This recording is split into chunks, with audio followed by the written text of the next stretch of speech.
प्रशिक आनंद जी ने बहुत अच्छा एनालिसिस किया क्रांति और प्रतिक्रांति का प्राचीन भारत में और आधुनिक भारत में, और किस तरीके से उसका जो है क्रांति और प्रतिक्रांति की आज बाबा साहब की क्रांति के बाद जिस तरीके से प्रतिक्रांति हो रही है और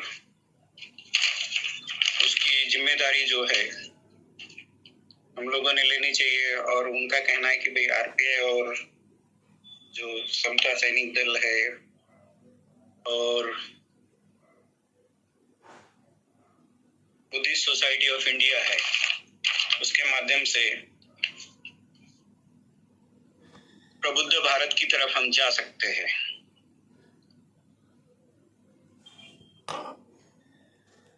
मैं इसके बारे में थोड़ी सी बात रखना चाहूंगा कि भाई ये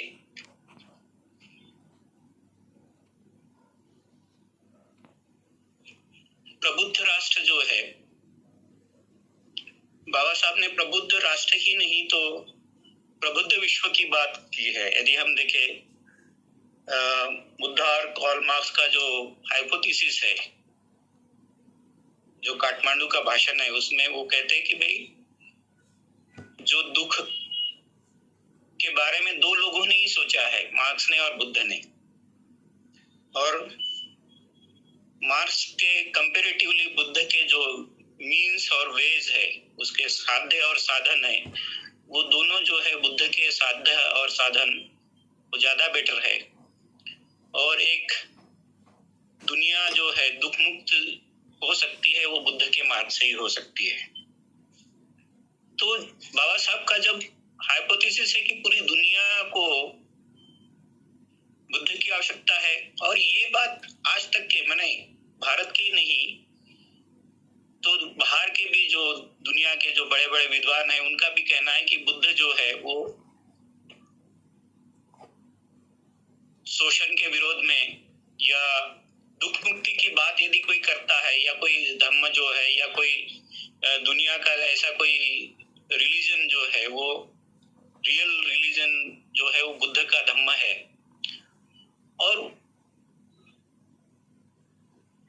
उसके आधार पे ही मानवता को बचाया जा सकता है। इवन पोस्ट कोविड पीरियड में भी जो नोबेल लॉरेट है भारत के अमर्त्य सेन, वो कहते हैं कि भाई बुद्ध के मार्ग से ही इस समस्या से निपटाया जा सकता है या दुनिया को बचाया जा सकता है। तो पूरी मानवता को बचाने का या भारत को बचाने का या प्रबुद्ध राष्ट्र बनाने का जो मुद्दा है, वो यदि हम बाबा साहब के पर्सपेक्टिव में देखें तो भाई आपको सामर्थ्य चाहिए। यदि किसी भी चीज को बनाना है तो उसके लिए यदि आप सामर्थ्यशाली नहीं है तो आप बना ही नहीं सकते उस चीज को, तो आप में सामर्थ्य निर्माण करना पड़ेगा। और बाबा साहब ने वो सामर्थ्य जो है वो उन्होंने कहा कि भाई आपको जो है वो सामर्थ्य जो है वो शिक्षा के माध्यम से और ज्ञान के माध्यम से आप निर्माण कर सकते हैं।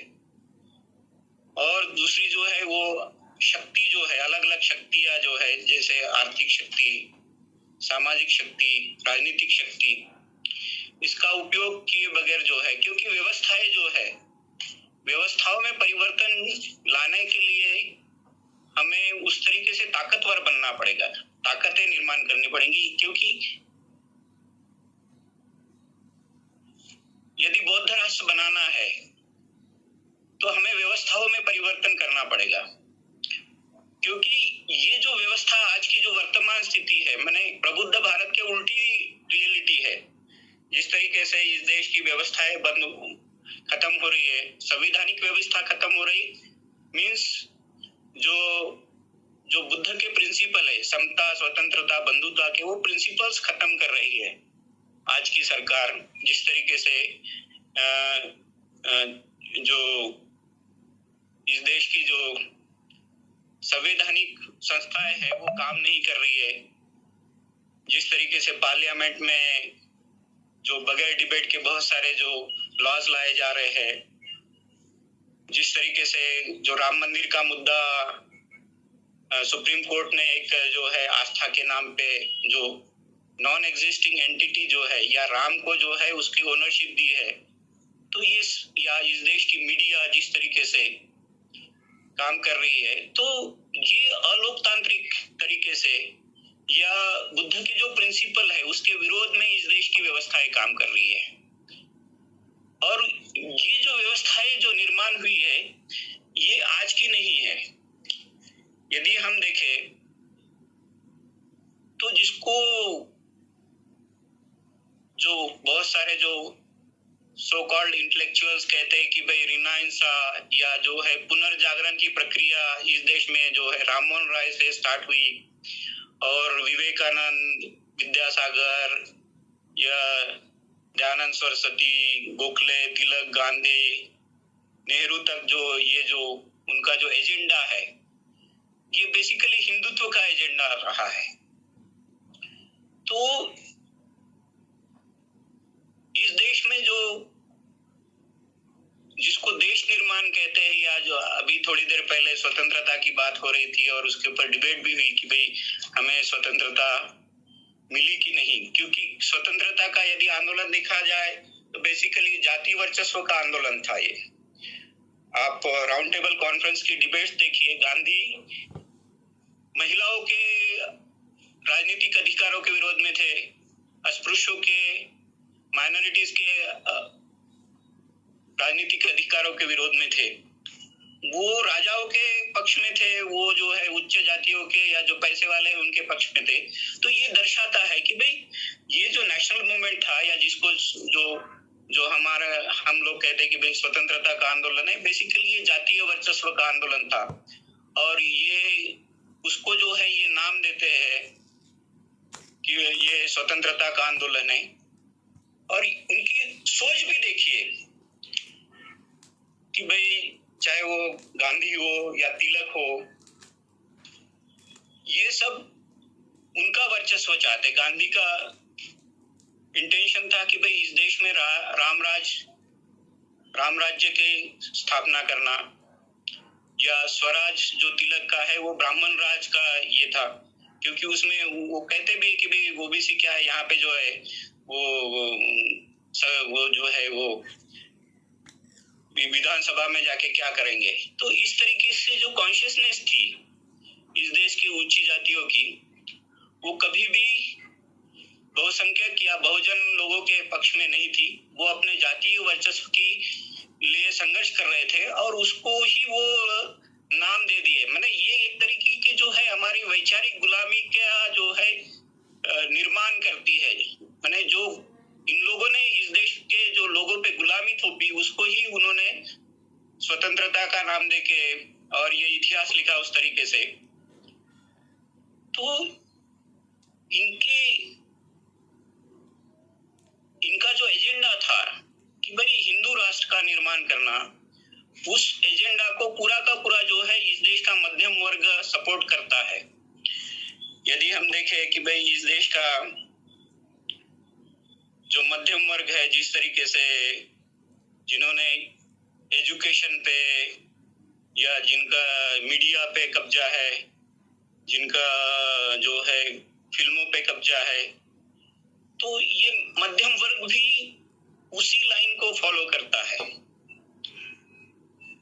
और उसके परिणाम ये देश भुगत भी रहा है, वो खुद भी भुगत रहा है। यदि हम देखें, आप 2022 के आंकड़े बताते हैं कि भाई मध्यम वर्ग का जो है वो 7.2 से 4.6 पे आ गया है। मध्यम वर्ग डिक्लाइन हुआ है। तो ये हिंदुत्व की विचारधारा ये मनुष्य के विरोध की विचारधारा है। ये किसी एक जो जाति वर्ग की विशेषाधिकार की विचारधारा होगी, लेकिन सामान्य वर्ग के विरोध की विचारधारा, ये इवन मैंने एक डेड आइडियोलॉजी है। यदि आप देखें तो गांधी ने जिस रामराज्य की संकल्पना की थी उसी के समर्थक ने उसको, गोडसे ने उसको खत्म किया है। तो बुरे विचारों के परिणाम जो है वो गांधी और ब्राह्मणों दोनों को भुगतने पड़े।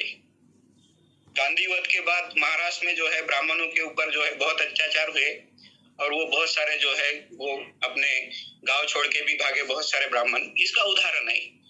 तो जो सोचते हैं कि भाई विचारों से या हिंदुत्व लाएंगे या हिंदू राष्ट्र बनाएंगे, तो ये उदाहरण है कि भाई जो सबसे पावरफुल लोग थे उनको भी इस बुरे विचारों ने खत्म कर दिया। तो विचार सबसे महत्वपूर्ण होते हैं। विचार जो है वो छोटे बड़े या ताकतवर और कमजोर इंसान में भेद नहीं करते। विचारों की अपनी एक दुनिया होती है। तो जो लोग सोचते हैं कि भाई हम इससे बचेंगे, बुरे विचारों से बचेंगे, आज उसके साथ है और हमारे को फायदा होगा, या बहुत सारे लोग जो है वो एक इमोशनल एजेंडा के तहत काम कर रहे हैं, या ये जो इस देश का मध्यम वर्ग भी जो है वो कमजोर हो गया है।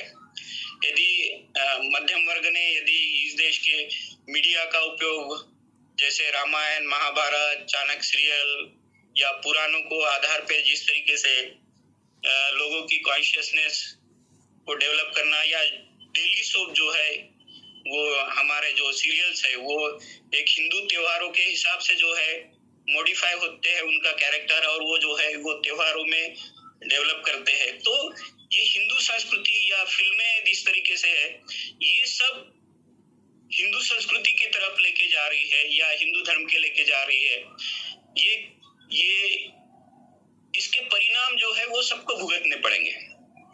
जो बड़े से बड़ा है उसको शायद बाद में भुगतने पड़े, या जिनके पास ताकत है वो बाद में भुगतने पड़े, लेकिन इसके जो है विचारों के परिणाम सबको भुगतने ही पड़ते हैं।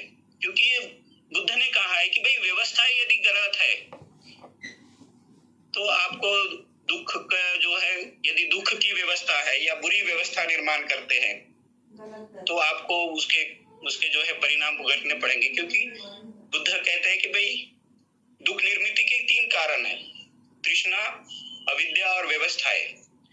तो हमारे देश के लोगों ने बुरी व्यवस्था निर्माण की है, या जिस तरीके से जो ये देश जो है लोकतंत्र से जो है हिंदुत्व की तरफ जा रहा है और व्यवस्थाएं खत्म कर रहा है लोकतंत्र की, तो हम एक अंधकार के युग की तरफ जा रहे हैं। और उसमें जो लोग सोचते थे कि भाई हम उसके शिकार नहीं होंगे, मध्यम वर्ग की बहुत अच्छी संकल्पना है कि भाई मध्यम वर्ग जो है वो लोकतंत्र के फाउंडेशन को मजबूत करने का काम करता है।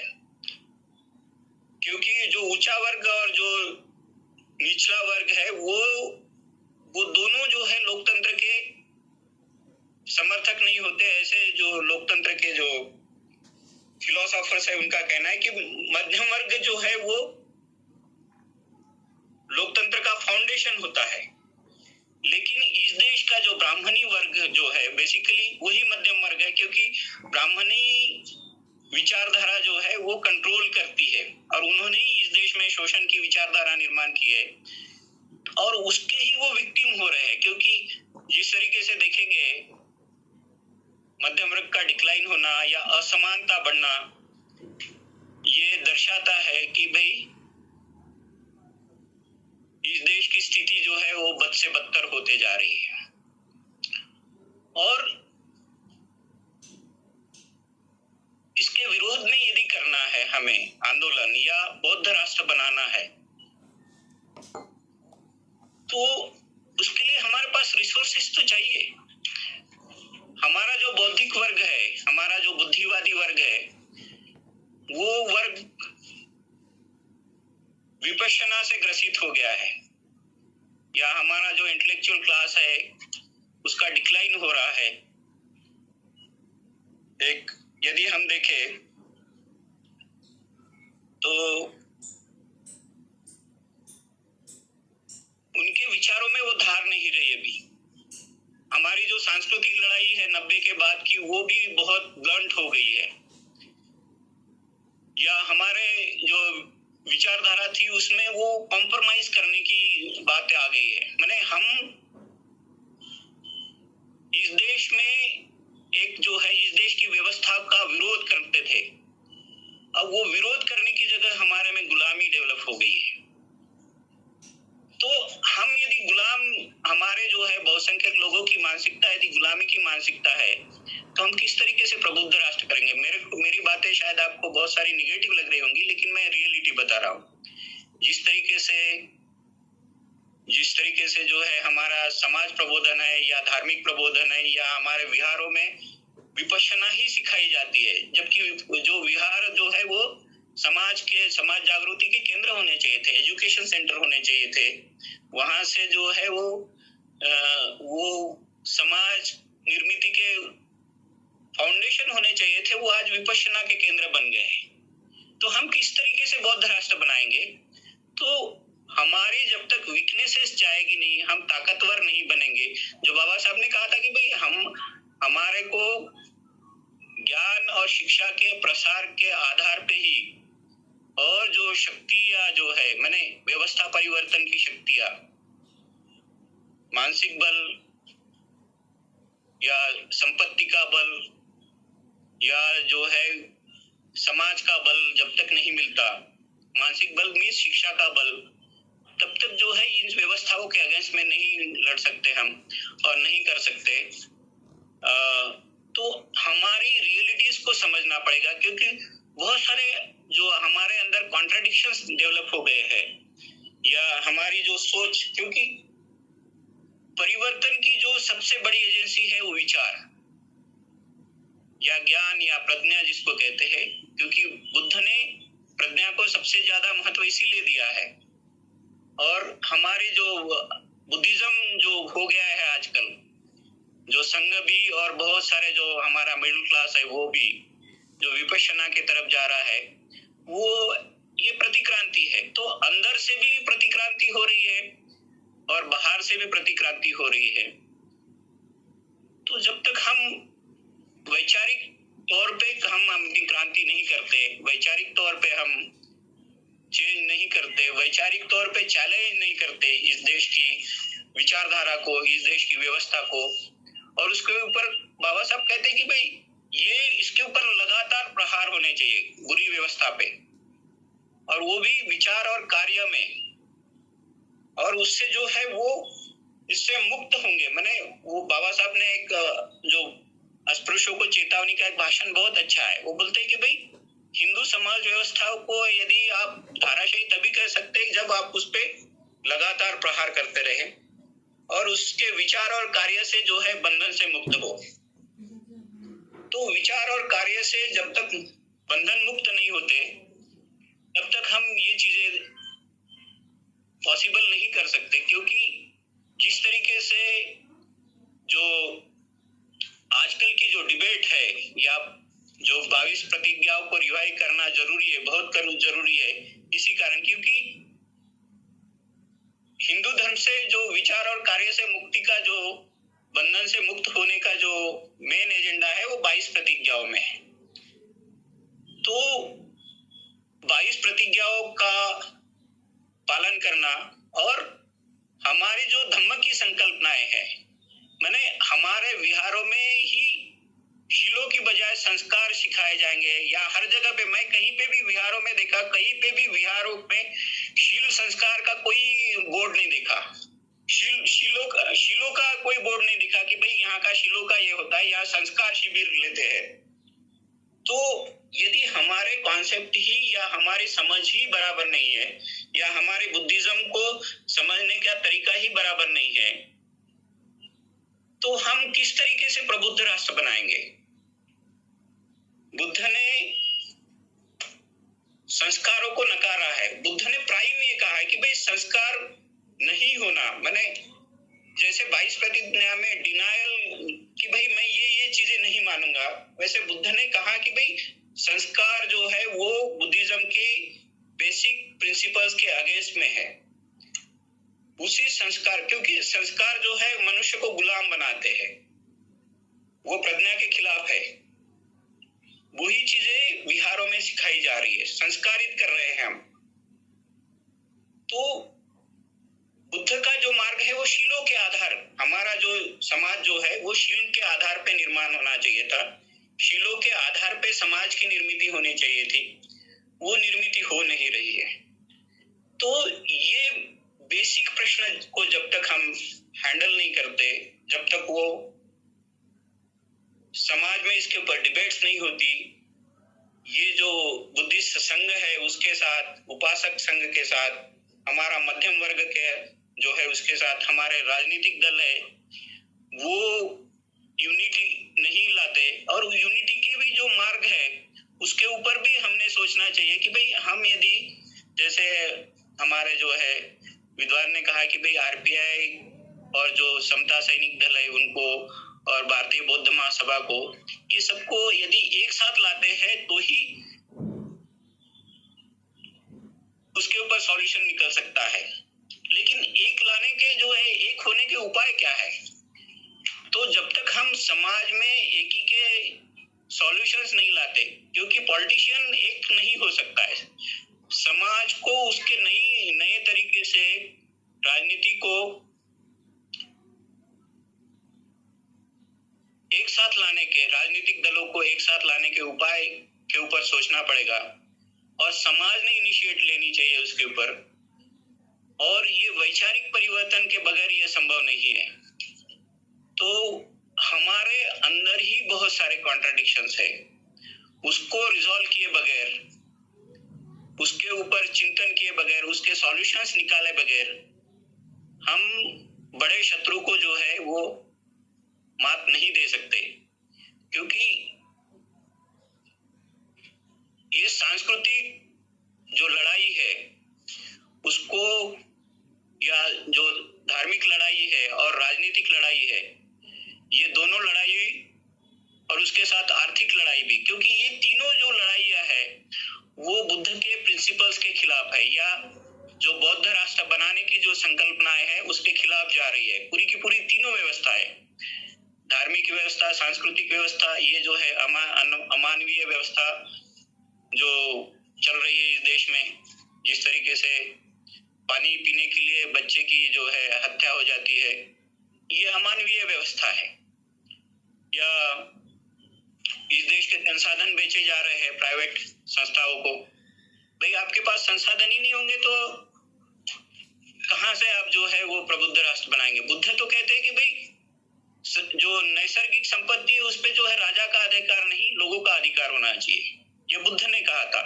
तो भाई हम बुद्ध के फॉलोअर है, तो जो निजीकरण हो रहा है इस देश में संपत्ति का, वो तो उसका विरोध होना चाहिए।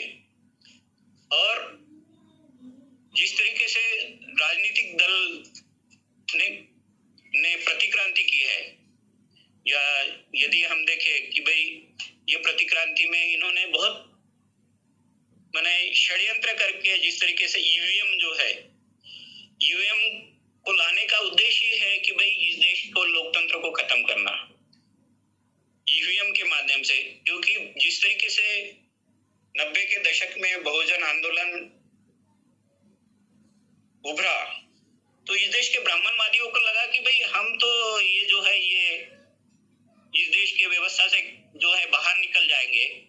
तो उन्होंने टीएन शेषन के माध्यम से नए जो है आर्गुमेंट लाके कि भाई ये जो है वो पेपर बचाना है, इस तरीके से बोगस आर्गुमेंट देके, जिस देश के लोग जो है लाखों करोड़ों टन जो है वो होली में पेड़ जलाते हो, वो पेपर का आर्गुमेंट देके जो है इस देश में ईवीएम मशीन को लाए। तो ईवीएम मशीन के माध्यम से भी लोकतंत्र को खत्म करने की प्रक्रिया उन्होंने की। क्योंकि यदि लोकतंत्र में वोट का अधिकार ये सबसे मौलिक है, या आप अपना कंसेंट दे रहे हैं किसको कि भाई मेरा प्रतिनिधि कौन होगा, ये आपको ही मालूम नहीं है। आपके बटन दबाते हैं और वो कहीं ना कहीं एक बीप बजती है, उसके बाद जो है वो बोलते हैं कि भाई आपका वोट हो गया, लेकिन वो किधर जा रहा है किसी को नहीं मालूम। तो ये जो राजनीतिक षड्यंत्र है ईवीएम के माध्यम से, वो भी आपका जो मौलिक अधिकार है उसको छीना जा रहा है। फिर ये सीएए एनआरसी के माध्यम से आपके बहुत सारे अधिकार जो है, जो नागरिकता के अधिकार छीने हैं, तो ये पूरी की पूरी व्यवस्था जो है वो प्रबुद्ध राष्ट्र के विरोध में है। तो रियलिटी जो है वो बहुत भयावह है। उसको इंटरनली और एक्सटर्नली, लेकिन इंटरनली जब तक हम अपने प्रॉब्लम्स को रिजॉल्व नहीं करेंगे, हम एक्सटर्नली नहीं लड़ सकते। तो यदि समाज को बनाना है तो समाज के अंदर जो विकृतियां निर्माण हुई है, या जो असमझ है, या जो एक प्रतिक्रांति का दौर चल रहा है, या जो गुलामी की तरफ जा रहे हैं हम, क्योंकि विपश्यना एक गुलामी की प्रक्रिया है। यदि हम देखें विपश्यना जो संवेदना देखते हैं, संवेदना पे प्राणी जीते हैं, मनुष्य जो है विचारों पे जीता है। तो विपश्यना के माध्यम से जिस तरीके से हमें प्राणियों में जो है प्राणी होना मीन्स जो है गुलाम होना, तो गुलामी की तरफ जो है लेके जाने की प्रक्रिया बुद्धिज्म के अंदर से ही चल रही है। तो हम बाबा साहब का और बुद्ध का जो प्रबुद्ध राष्ट्र है कैसे निर्माण करेंगे, ये बहुत अहम प्रश्न है। क्योंकि ये जब तक इन चीजों पे आप इसके सॉल्यूशंस नहीं निकालते, तब तक जो है वो सही अर्थों में जो है हम प्रबुद्ध राष्ट्र के तरफ जो है वो आगे बढ़ नहीं सकते। तो जब तक हम प्रॉब्लम्स को सॉल्व नहीं करेंगे और उसके उपाय नहीं निकालेंगे, उसके बाद ही हम जो है इसके ऊपर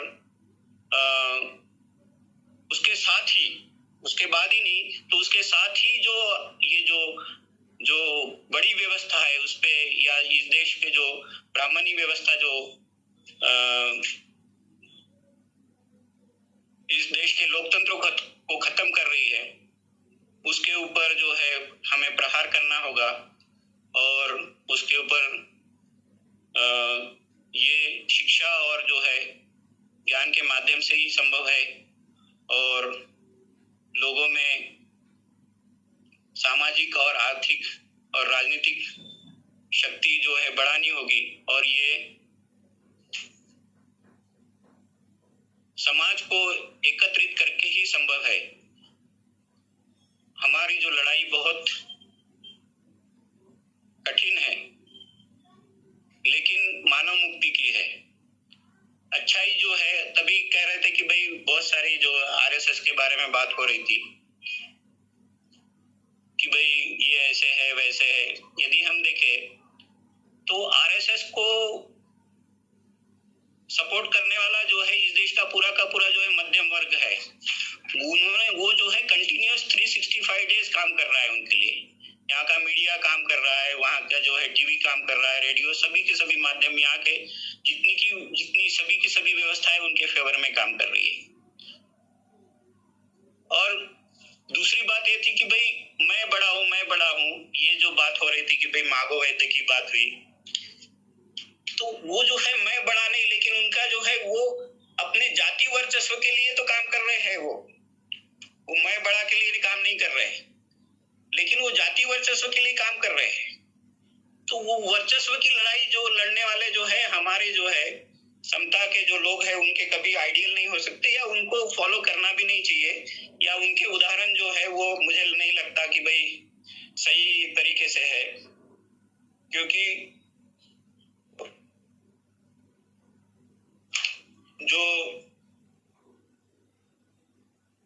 जो हमारे लोगों में जो सेक्रीफाइस करने की टेंडेंसी है, या हमारे लोग जो प्रवाह के विरोध में काम करते हैं, वो तो प्रवाह के साथ में काम करते हैं। क्योंकि इस देश की पूरी जो है वो जो व्यवस्था है उनके साथ में। मैं बहुत अच्छा उदाहरण देता हूँ कि भाई आप देखेंगे कि गांधी वक्त के बाद समता सैनिक दल पे बैन लगा था, जबकि समता सैनिक दल का गांधीवाद में दूर दूर तक कोई लेना देना नहीं था। और उसमें दूसरी तरफ जो आरएसएस थी, उसका इन्वॉल्वमेंट होने के बावजूद भी दूसरे ही साल 1949 में उसको जो है उसका बैन हट गया, और आज तक जो है समता सैनिक दल का बैन नहीं हटा। तो ये व्यवस्थाएं जो है हमारे अगेंस्ट में काम करती है, हमारे लोगों में प्रॉब्लम नहीं है, या हमारे लोग जो है सेक्रीफाइस नहीं करते, या हमारे लोग जो है उनमें कन्विक्शन रेट नहीं है, ऐसा नहीं है। हमारे लोग जो काम करते हैं उसके विरोध में जो है ये पूरी की पूरी व्यवस्थाएं काम करती है। तो इस व्यवस्थाओं के अगेंस्ट में सामर्थ्य निर्माण करने के लिए हमें वैचारिक तौर पे और शक्ति के तौर पे और एक सामूहिक रूप से समाज के तौर पे काम करना होगा। तभी जो है वो हम प्रबुद्ध राष्ट्र की तरफ जाएंगे। और इनकी जो वैचारिक आर्गुमेंट्स है उनको काउंटर करना पड़ेगा। हमारा जो है एक इंटेलेक्चुअल क्लास निर्माण करना पड़ेगा। और जो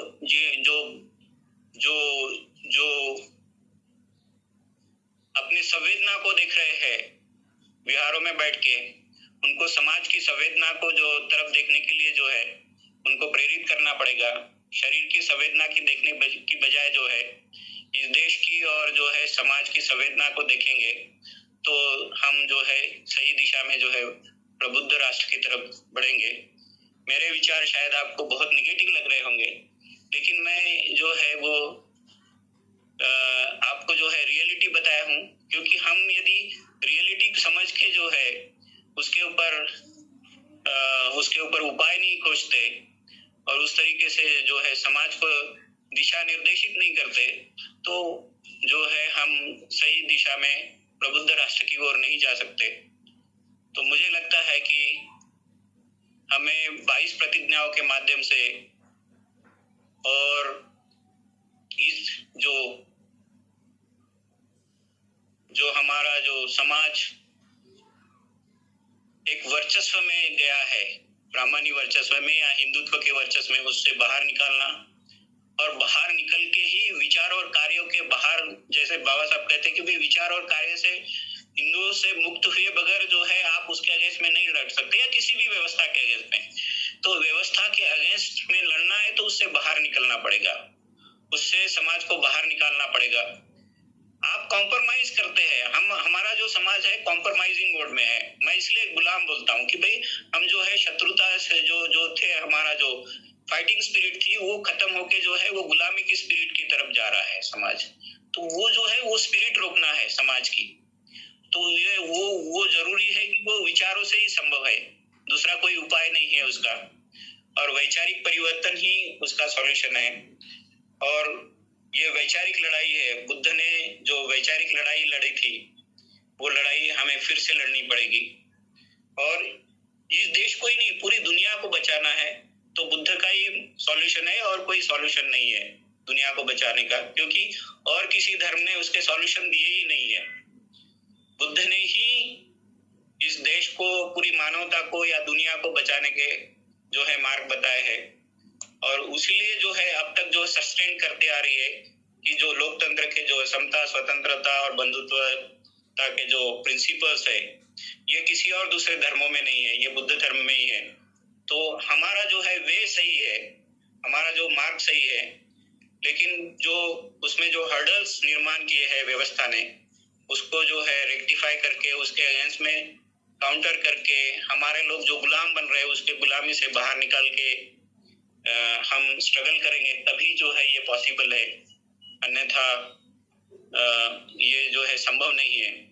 तो हमारा जो मेन सोर्स है, लोग जो है लोगों को वैचारिक गुलामी से बाहर निकाले और उसके तरफ जो है उस तरीके से जो है समाज प्रगति का काम करे, यही मेरा कहना है। बहुत बहुत धन्यवाद।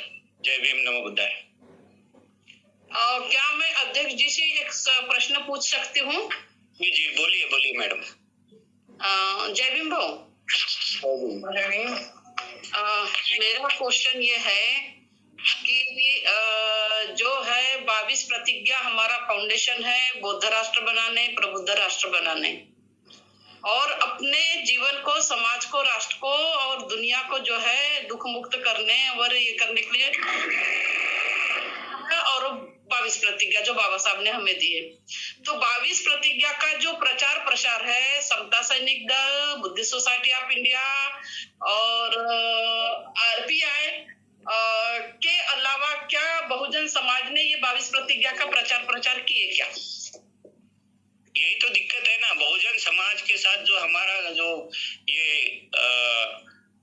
का जो कोलैबोरेशन हो रहा है आजकल कि भाई हमारे ही समाज के बहुत सारे विचारवंत कहते हैं कि भाई दूसरे समाज को दुखाओ मत, या जो है दूसरे धर्म की बात मत करो, अपने धर्म की बात करो। लेकिन भाई गलत को आप बताएंगे नहीं तब तक जो है वो सही कैसे निर्माण होगा? जो धर्मों में गलत है, जो हमारी गुलामी का सोर्स है, हमारे गुलामी के सोर्स खत्म नहीं होंगे या किसी के भी गुलामी के सोर्स, ये जो है, यदि आप हिंदू धर्म देखेंगे तो ये एक धर्म नहीं है, एक पॉलिटिकल फिलोसफी है जो ब्राह्मणों ने जो है अपने वर्चस्व के लिए निर्माण की है। यदि धर्म होता तो उनका एक कोई धर्म ग्रंथ होता, उनका कोई एक ईश्वर होता है जैसे बाकी दुनिया के ईश्वर है। तो उन्होंने जो है ये पॉलिटिकल फिलोसफी निर्माण की है, लेकिन उसके जो गुलाम ओबीसी वर्ग है वो उसको जो है अवेकन करने की बजाय हमारे ही लोग कॉम्प्रोमाइज करने लग गए हैं कि भाई ये उनके अगेंस्ट में बुरा मत बोलो, बुरा मत बोलो। तो भाई बुरा नहीं कर रहे हैं हम, जो गलत है उसको बता रहे हैं, वो बुरा थोड़ी है। जो हम यदि लोगों को गुलामी से निकालना ये बुराई है तो मुझे नहीं लगता कि भाई जो है ये किस तरीके की समझ है, ये मेरे समझ से बाहर है। तो हमें जब तक सही चीजें बताएंगे नहीं, उसको रजिस्ट नहीं करेंगे, गलत को गलत नहीं बोलेंगे, तब तक जो है वो, या हम विचारों से कॉम्प्रोमाइज नहीं करेंगे, कॉम्प्रोमाइज करते जाएंगे कि भाई उनके धर्म को बुरा लगेगा, हम जो है बहुजन को जोड़ना है। तो बहुजन को जोड़ना है तो कॉम्प्रोमाइज करके नहीं जोड़ा जा सकता, या उनको जो है खुश करने के लिए जो है वो बहुजन को जोड़ना माने अपनी गुलामी को ये करना है। तो मुझे ये लगता है कि भाई वो खुश करने के चक्कर में हम जो है हमारा रेजिस्टेंस भूल गए, हम जो है गुलामी की तरफ जा रहे हैं, हमारे जो आर्गुमेंट है वो ब्लंट कर रहे हैं, हमारी जो सोच है वो कमजोर होती जा रही है, हम कॉम्प्रोमाइज करने लग गए हैं। तो कॉम्प्रोमाइज करने से जो है विचार परिवर्तन नहीं होता।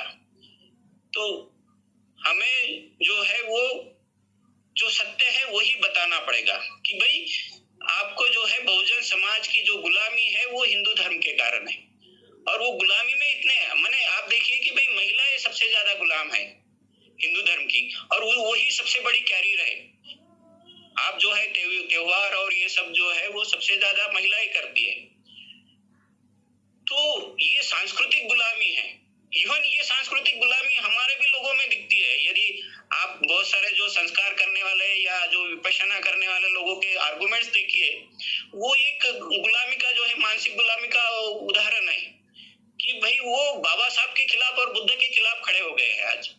तो ये बौद्धिक गुलामी जो है वो ओबीसी में भी है, और ये बौद्धिक गुलामी को आप कॉम्प्रोमाइज करते हैं विचारों से, तो वो आप भी उस स्ट्रीम में आते हैं या उसको जो है चैलेंज नहीं कर सकते। तो मुझे लगता है कि भाई हमारे लोगों ने जो है विचारों के साथ बिल्कुल कॉम्प्रोमाइज नहीं करना चाहिए, चाहे ओबीसी आए या ना आए, क्योंकि ओबीसी को यदि बुद्ध बनना है तो वो उनकी मुक्ति का मार्ग है। बाबा साहब ने दूसरे धर्म को, यदि आप देखेंगे कि जो बाबा साहब का जो मुक्ति कौन पथे का जो स्पीच है, वो बोलते हैं कि भाई मैं महान लोगों को क्यों बुलाया बुद्धिज्म में, तो इसलिए कि भाई एक समाज वो उसके लिए तैयार हो। जब तक उस समाज, कोई भी समाज वो नए धर्म को अपनाने के लिए तैयार नहीं होता, तब तक बाहरी दूसरा समाज कुछ नहीं कर सकता। बाबा साहब ने जो बुद्धिज्म में जो परिवर्तन लाया, वो महान लोगों में पहले वैचारिक चर्निंग हुई 20-30 साल तक।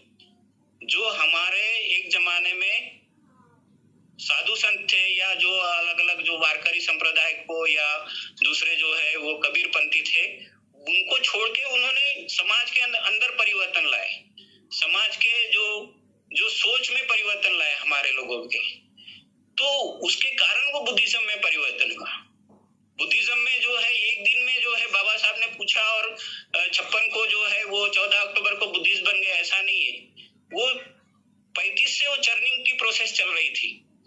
वो जो है समाज में डिबेट्स हो रही थी। समाज में यदि ऐसा नहीं होता तो वो जो है हमारे लोगों ने एक गणपति को बिठा के उसके जो है टुकड़े टुकड़े करके खाए नहीं होते। ऐसा भी उदाहरण है। गैलोमेट लिखती है कि भाई हिंगन घाट के पास एक गांव में जो है हमारे लोगों ने 10 दिन गणपति बिठाया गुड़ का, और उसको जो है 10वें दिन नदी के पास लेके गए, उसको तलवार से छाट के उसके टुकड़े करे, और भगवान को खाने का ऐसा उदाहरण कहीं नहीं दिखता है दुनिया में। तो ये जो है वैचारिक परिवर्तन की लड़ाई थी। तो आप विचारों से ही कॉम्प्रोमाइज करने लगोगे तो वो जो है वो गुलामी की तरफ जाएगा समाज। और या कोई भी जो है जो विचारों से कॉम्प्रोमाइज करता है वो कभी भी जो है वो समाज का या खुद का भला नहीं कर सकता, क्योंकि मैं पहले ही बताया कि यदि विचार गलत है तो आप कितने भी बड़े सामर्थ्यवान हो वो आपके अगेंस्ट में काम करते हैं। जैसा मैंने गांधी का और जो है इस देश के ब्राह्मण लोगों का उदाहरण बताया कि 48 में उनके साथ जो है अत्याचार किए ओबीसीओ ने, या जो है गोडसे को जो है खुद गांधी को जो है गोडसे ने मारा, क्योंकि वो दोनों की जो है सेम विचारधारा थी। कोई मुसलमान ने नहीं मारा या कोई दलित ने नहीं मारा। तो यदि गलत विचारधारा है तो वो जो है उसके परिणाम जो है आपको भुगतने ही पड़ेंगे। तो विचारों से कॉम्प्रोमाइज नहीं होना चाहिए कभी भी, चाहे वो ओबीसी। सही बताए भाव आपने।